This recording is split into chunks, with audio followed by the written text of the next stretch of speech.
ಮಕರಂದವನ್ನು ಹೀರಿದಂತಹ ಹುಳು ಜೇನನ್ನು ಕೊಟ್ಟಿತು. ಮಕರಂದವನ್ನು ಹೀರಿದಂತಹ ಹುಳು ಜೇನನ್ನು ಕೊಟ್ಟಿತು. ಎಲ್ಲವನ್ನು ತಿಂದಂತ ಮನುಷ್ಯ ಕೊಟ್ಟಿದ್ದಾದರೂ ಎನ್ನುವಂತಹ ಪ್ರಶ್ನೆಯನ್ನು ಹಾಕೊಂಡ್ರೆ ನಾವು ಪರಸ್ಪರ ದ್ವೇಷ ಅಸೂಯೆಗಳನ್ನು ಹೆಚ್ಚಾಗಿ ಕಾಣಲಿಕ್ಕೆ ಸಾಧ್ಯತೆ ಆಗುತ್ತೆ. ಇವನ್ನೆಲ್ಲವೂ ತಿಂದಂತ ಪ್ರಕೃತಿಯಲ್ಲಿ ಬೆಳೆಯುವಂತಹ ಮೂಕ ಪ್ರಾಣಿಗಳಿಗೆ ಜಗತ್ತಿಗೆ ಒಳ್ಳೆಯದು ಮಾಡುವಂತ ಅಂಶವನ್ನು ಕೊಡುತ್ತೆ. ಆದ್ರೆ ಜ್ಞಾನವನ್ನು ಇಟ್ಕೊಂಡಂತಹ ಮನುಷ್ಯ ಜಗತ್ತಿಗೆ ಒಳ್ಳೇದು ಮಾಡುವಂತ ಆಲೋಚನೆಯನ್ನು ಕೂಡ ಮಾಡದೇ ಇರುವಂತಹ ಕನಿಷ್ಠ ಜ್ಞಾನದಲ್ಲಿ ಕನಿಷ್ಠವಾಗಿ ಮನುಷ್ಯ ನಿಂತಿರ್ತಕ್ಕಂಥದ್ದು ದೊಡ್ಡ ದುರ್ದೈವ ಅನ್ನುವಂಥದ್ದು. ಎಲ್ಲಿ ಸಮಾಜದಲ್ಲಿ ಒಮ್ಮತ ಇರುತ್ತೆ, ಎಲ್ಲಿ ಸಮಾಜದಲ್ಲಿ ಸಂಘಟನೆ ಇರುತ್ತೆ, ಎಲ್ಲಿ ಸಮಾಜದಲ್ಲಿ ವಿಶಾಲವಾದಂತಹ ಮನಸ್ಥಿತಿ ಮನೋಭಾವನೆಗಳಿರ್ತವೆ, ಅಲ್ಲಿ ಎಲ್ಲಾ ಕೆಲಸಗಳು ನೀರಲ್ಲಿ ಕಲ್ಲೆತ್ತಷ್ಟು ಈಜಿ ಆಗ್ತವೆ ಅಂತ.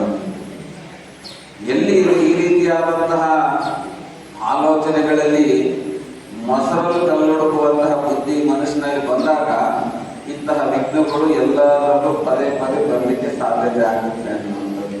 ಹಾಗಾಗಿ ನಾವು ಎಷ್ಟು ಸಾರಿ ನಿಮಗೆ ಬೈದು ಬುದ್ಧಿ ಹೇಳಿದ್ರು ಕೂಡ, ನಿಮ್ಗೆ ಎಷ್ಟು ಬೈದ್ರು ಕೂಡ ನೀವು ಹಾಗೆ ಇರ್ತೀರಿ.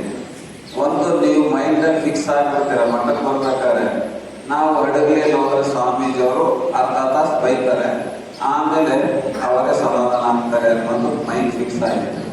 ಇನ್ನು ಮುಂದೆ ಹೇಳ್ತೀನಿ, ನಾವು ಹೇಳಿದ್ದೆಲ್ಲ ನೀವು ಮಾಡೋದಿಲ್ಲ ಅಂದಮೇಲೆ ನಾವು ನಿಮಗೆ ಯಾಕೆ ಹೇಳಬೇಕು ಅನ್ನುವಂಥದ್ದು ನಮಗೆ ಪ್ರಶ್ನೆಯನ್ನ ಕಾಡ್ತಾ ಇರತಕ್ಕಂಥದ್ದು. ಹಾಗಾಗಿ ನಿಮ್ಮದು ಯಾವ ಬೈಯುವಂಥದ್ದಿಲ್ಲ, ಮಾತನಾಡುವಂಥದ್ದಿಲ್ಲ.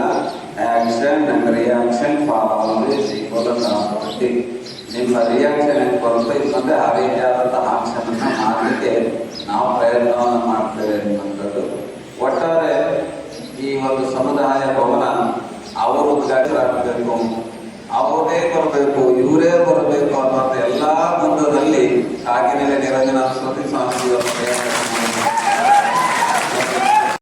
ಕೊಡ್ತಾನೆ. ಆಗಸ್ಟ್ 10 ಫ್ಲಾಗ್ ಹಾಸ್ಟಿಂಗ್ ಮಾಡಬೇಕು. ಫ್ಲಾಗ್ ಹಾಸ್ಟಿಂಗ್ ಮಾಡಿ ಅಲ್ಲಿ ಗುರು ಪ್ರತಿಷ್ಠೆ ನಡೆಯಿತು ಅನ್ನುವಂಥದ್ದನ್ನು ನಿಮ್ಮ ಸ್ವಪ್ರತಿಷ್ಠೆಗಳು ಎಲ್ಲವೂ ನೆಟ್ಟೆ ನಿಂತು ಇವತ್ತು ಗುರುವ ಆದೇಶ, ಗುರುವ ಪ್ರತಿಷ್ಠೆ, ಗುರುವಿನ ಪ್ರತಿಷ್ಠೆಗೆ ಮುಂದಾಗಿದೆ ಅನ್ನೋದನ್ನ ನಾನು ಹೇಳಲಿಕ್ಕೆ ಇಷ್ಟಪಡ್ತೇನೆ. ಸಮಾಜದ ಬಂಧುಗಳು ಇನ್ನು ಮುಂದಾದರೂ ಜಾಗೃತರಾಗಿ, ಇನ್ನು ಮುಂದಾದರೂ ನಿಮ್ಮ ಮಲಿನದ ಮನಸ್ಸುಗಳನ್ನು ಹೊರಕೊಂಡು ಪ್ರೀತಿಯಿಂದ ಬಾಳಿ ಬದುಕುವಂತಹ ಕೆಲಸವನ್ನು ಮಾಡಿ. ಜಗತ್ತಲ್ಲಿ ಯಾರು ಶಾಶ್ವತ ಇಲ್ಲ, ಎಲ್ಲರೂ ಜನ ಮುಂದೋಗಿದ್ದಾರೆ. ಇವತ್ತು ಅಷ್ಟು ದಿವಸ ಮುಂದೆ ಹೋಗ್ತಾರೆ, ನಾಳೆ ನಾವು ಅವ್ರ ಹಿಂದೆ ಹೋಗ್ಬೇಕಾಗತ್ತೆ.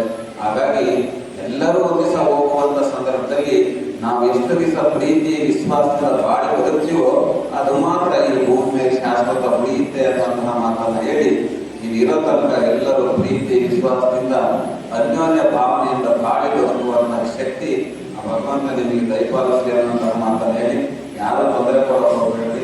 ನೀವು ಮಂದಿನ ಉದ್ದೇಶ ಬಂದಿದ್ದೀನಿ.